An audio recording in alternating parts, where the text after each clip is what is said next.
Acna está sentado frente a ella. Sus brazos están atados, sus piernas también. Su cara está llena de moretones y en su cráneo hay un centenar de agujas insertadas directamente a su cerebro. Los ojos de Acna lloran mientras sus pupilas se contraen cuando entiende el contenido del mensaje.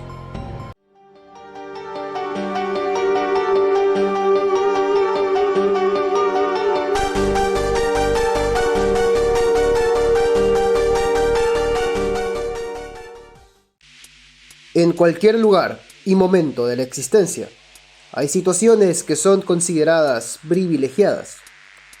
Hay mosquitos que nacen en lugares tropicales con suficiente alimento y agua para multiplicarse sin problemas.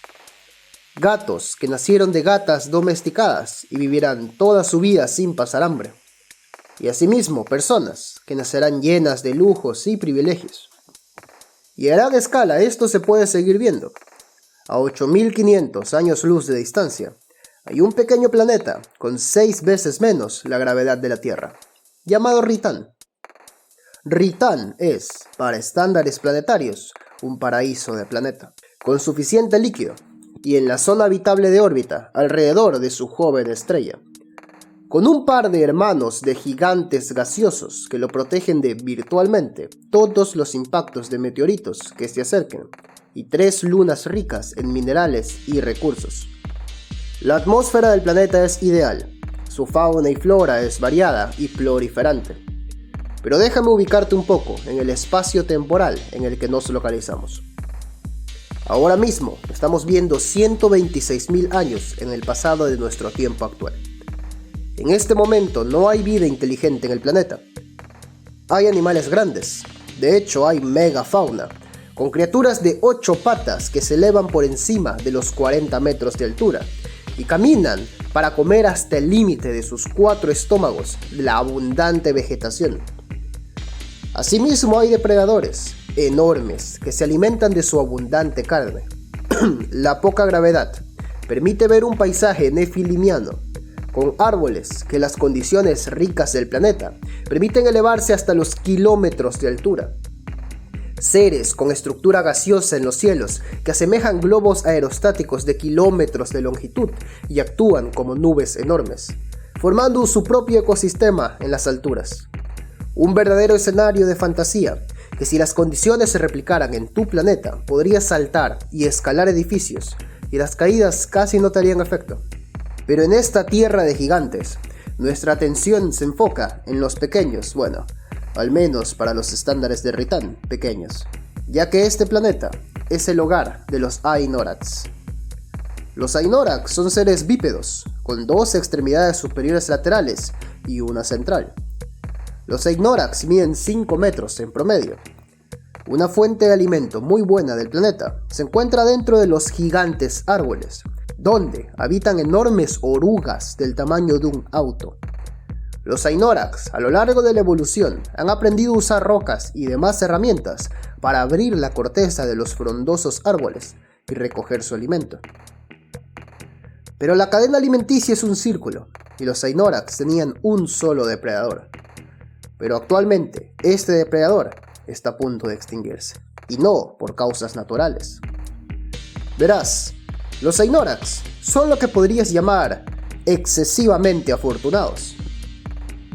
Porque de los 3 millones de impactos meteóricos que han sido evitados por los gigantes gaseosos de Ritán, un par de docenas sí ha impactado el planeta, y para su suerte han sido rocas llenas de hierro. Y hace unas décadas, un Ainorax se acercó a un árbol con una roca en su mano para empezar la ardua labor de abrir un poco su corteza y buscar orugas.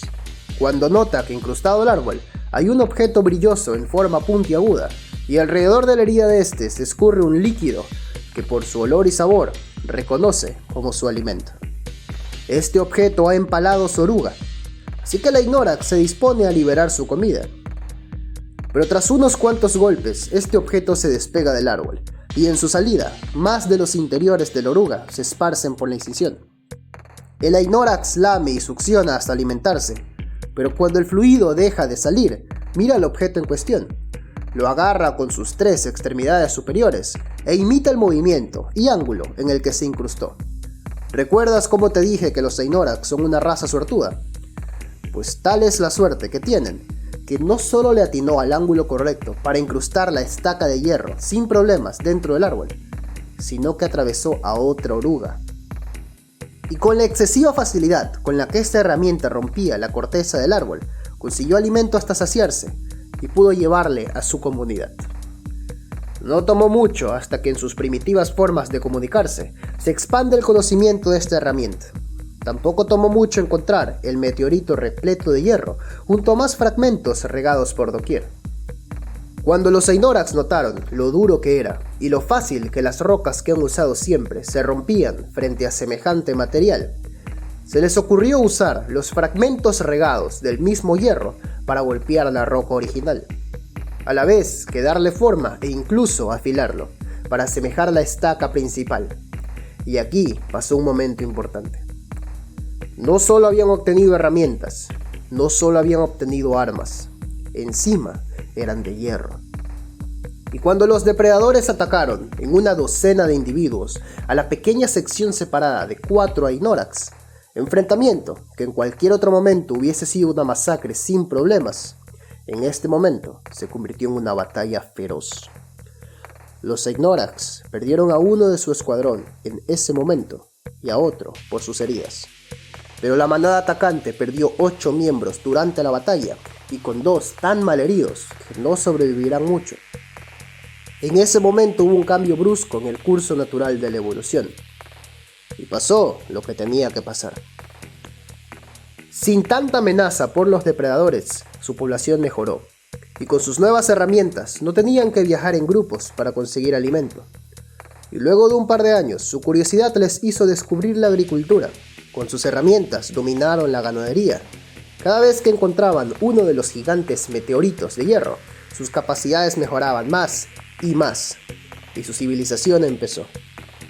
Esta civilización ainoraxiana tuvo un rasgo que la diferenciaba de la nuestra completamente. Ellos nunca tuvieron guerras entre sí. Porque aquí, una vez más, su suerte les favoreció mucho. Su descendencia era muy escasa y su longevidad era excesiva. Vivían hasta los 500 o 600 años y sus hijos maduraban a la adultez en solo 10 años. No se les hizo nada difícil conquistar su planeta entero en 2 de sus generaciones. Luego de 3000 años, habían 6 millones de Xeinorax en el planeta. Todas las especies habían sido dominadas o domesticadas, tenían comunicación global. Y vuelvo a mencionar, el conflicto entre un Xeinorax y otro, aparte de palabras y debate, era impensable. Simplemente no lo veían posible. Ellos nunca se peleaban o mataban entre ellos. Claro, podían haber existido defectos psicológicos que causaban que un Xeinorax ataque a otro, pero en el momento que eran identificados, estos Xeinorax agresores eran asesinados rápidamente y reemplazados. Un Xeinorax de 15 años era tan útil como uno de 450 años para su sociedad. Su capacidad intelectual mejoró exponencialmente, y en 4000 años tenían una sociedad tan avanzada como la nuestra actualmente. Y empezaron a mirar a las estrellas, específicamente a sus 3 lunas. Con su gravedad se les hizo muy fácil y sencillo viajar a ellas. Empezaron a minar por recursos y en solo 200 años ya tenían un elevador espacial. Un milenio después ya habían 3 millones de habitantes en cada luna, mientras colonizaban otros mundos de su sistema solar. Y para este punto los Xeinorax decidieron ver más allá, a su estrella vecina, a casi 2 años luz de distancia. Les tomaría 26.000 años llegar para su velocidad actual, así que un esfuerzo combinado desarrollaron tecnología de viaje interestelar. Aún así, el viaje tomará 3.500 años, lo cual es muchísimo para nosotros, pero solo unas 6 o 7 generaciones para ellos. El plan era simple: ir allá, pasar un par de milenios colonizando planetas y construir una esfera de Dyson. Y con esa energía conectar ambos sistemas solares. Y funcionó. Y 6000 años después, los Xeinorax tenían dominado 2 sistemas solares. Y su expansión solo acababa de empezar. Cada vez tardaban menos en viajar en el espacio. Cada vez sus números aumentaban, cada vez su inteligencia crecía y su tecnología mejoraba. Lógicamente, se encontraron con muchos mundos donde existía vida, mundos primitivos con animales y demás, fauna que dominaban y adiestraban. Su expectativa de vida yacía ya ahora en los 3400 años, donde podían vivir una vejez de 600 años antes de morir. Para este punto, un viaje desde su planeta original a su estrella vecina les tomaba un poco más de 4 años, lo cual, para su expectativa de vida, es el equivalente a un mes para nosotros. Imagina tomar un viaje a Próxima Centauri que solo dure un mes e ir a otro sistema solar, así de avanzados estaban. Y aún, frente a todo, nunca hubo un solo conflicto entre ellos, no habían límites territoriales, no existían bordes, no habían límites planetarios tampoco, nada. La armonía ainoraxiana era simplemente tan natural que no existía ni siquiera la idea de que pudiera ausentarse. Lógicamente, a lo largo de sus expansiones, se toparon con más vida inteligente. Claro, nadie a su nivel. Y ahí presenciaron que, por alguna razón que no podían comprender, las especies inteligentes peleaban entre sí. Fue hace 24.000 años, cuando en un planeta a 640 años luz de distancia de Ritán, encontraron un mundo con el equivalente a la Edad de Hierro, de nuestro mundo, que estaba en constante guerra entre su propia especie dominante, porque había una escasez de comida. Esta guerra había durado milenios, y ningún bando cedía. Los Ainorax vieron esto e intentaron su plan original, de solo ir a dominar todo, pero se llevaron la sorpresa de que fueron atacados por sus medievales y primitivas armas, e incluso llegaron a perder unos cuantos centenares de ainoraxianos. Esto, por supuesto, no podía ser tolerado, y por consenso general decidieron que los mundos con especies bélicas y primitivas primero debían ser exterminados, para luego ser colonizados. No les tomó mucho formar armas para matar a sus rivales, que podían preservar sus cuerpos, para la ciencia, y el uso de simples y ligeras armaduras a prueba de sus estacas de hierro, que ellos usaban milenios atrás, probaron ser extremadamente eficientes. Y de esta forma se expandieron aún más. Y aquí cabe recalcar que la vida inteligente es muy rara. De hecho, y como te dije al inicio, la historia de los Ainorax y su primera estaca de hierro empezó hace 126.000 años, y en todo este tiempo solo han encontrado 26 planetas con vida inteligente. De estos 26 planetas, 4 fueron con formas de vida un poco superior a la edad de piedra y 22 en la edad de hierro, siendo las últimas especies esclavizadas y expuestas en zoológicos como una maravilla de la imperfección para los perfectos Ainorax, y son obligados a pelear entre sí para el entretenimiento de estos. Y ahora al fin llegamos al presente, y los Ainorax han conocido la Tierra, y por su posición en el sistema solar, la clasifican un buen lugar para establecer otro planeta, habitable para ellos, sin necesidad de mucha terraformación. Por supuesto, con sus diminutos drones observan el estado del planeta, ven que hay vida inteligente, pero que ataca con artefactos de pólvora.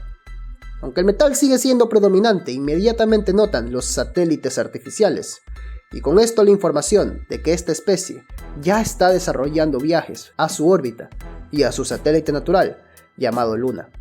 Esto es preocupante. Así que inmediatamente dan esta información a la base, quienes informan que aniquilen a la especie, capturen unos millones para la exhibición y colonicen el planeta.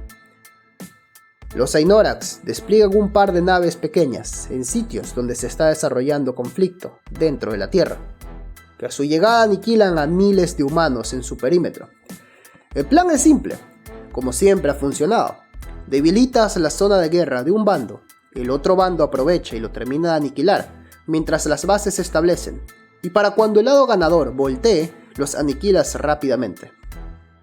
En papel, los humanos no tienen ninguna oportunidad, más claro que rogar por esclavitud, como es lo que merecen al estar en el camino de una especie superior y bendecida, como los Ainorax. Y si has llegado hasta aquí, quiere decir que probablemente te gusta lo que estás viendo. Por eso te pido que te tomes la molestia y le des al botón de like. Considera esto como una pausa para que comentes algo antes de seguir. Las comunicaciones en el espacio no son tan rápidas, y para los Ainorax en las bases madre, el silencio es generalmente lo normal. Después de todo, solo se comunican cuando hay inconvenientes o retrasos. Por lo que ese silencio de 6 años entre el escuadrón encargado de dominar la Tierra era lo esperado.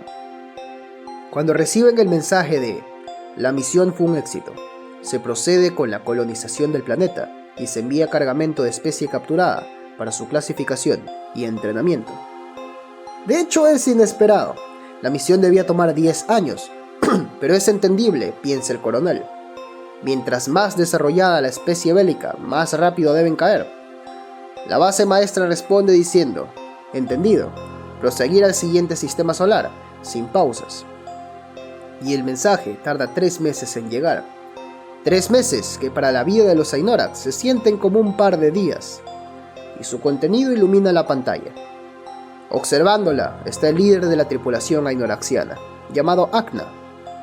Akna está sentado frente a ella. Sus brazos están atados, sus piernas también.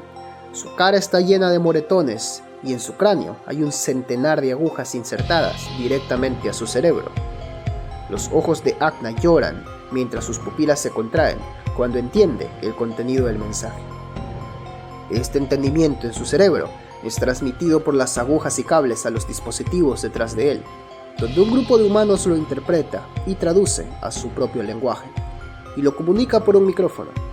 La base madre se ha comido el cuento, y están a punto de recibir con los brazos abiertos a un ejército humano preparado y armado, no solo con herramientas capaces de destruirlos, sino con el arma más poderosa de todas: conocimiento, información, lista para doblegarlos.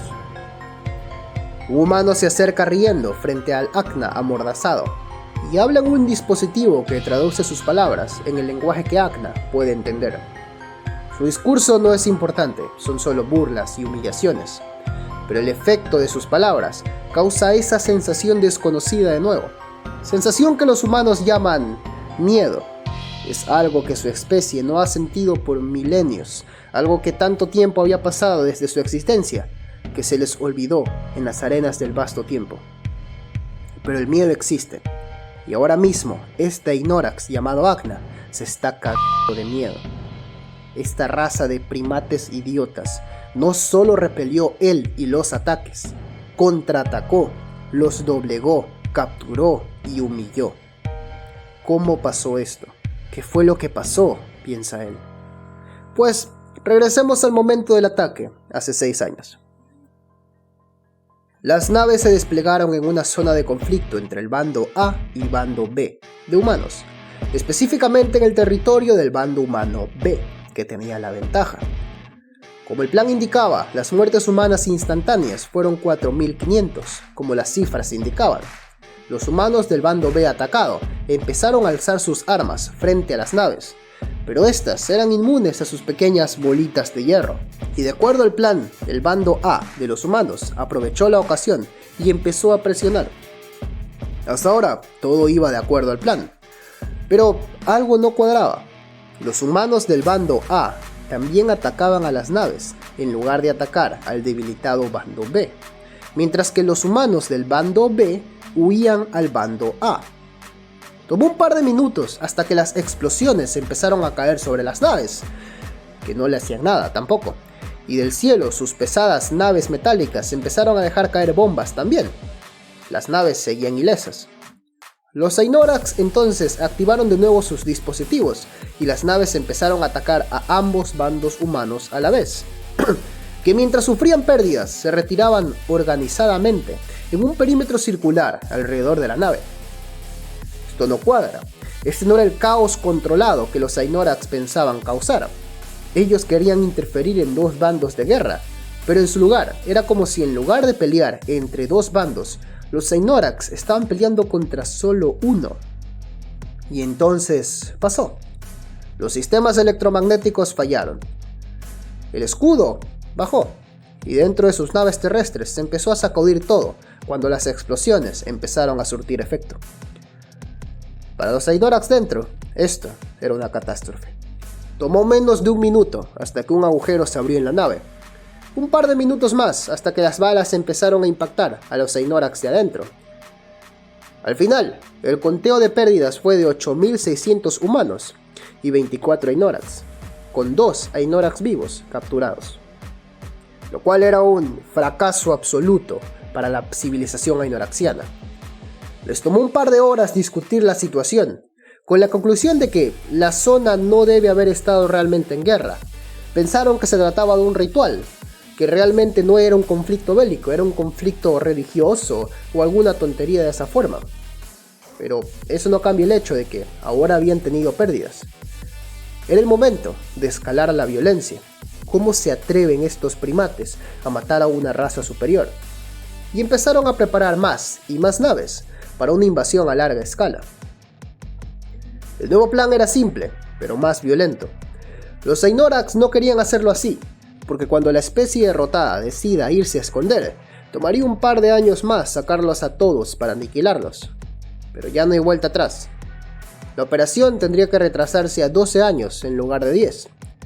Inmediatamente, Acna envía la información en un mensaje a la nave madre y procede a enviar medio centenar de naves repartidas por el mundo en las zonas más pobladas para aniquilar suficiente población y causar caos generalizado.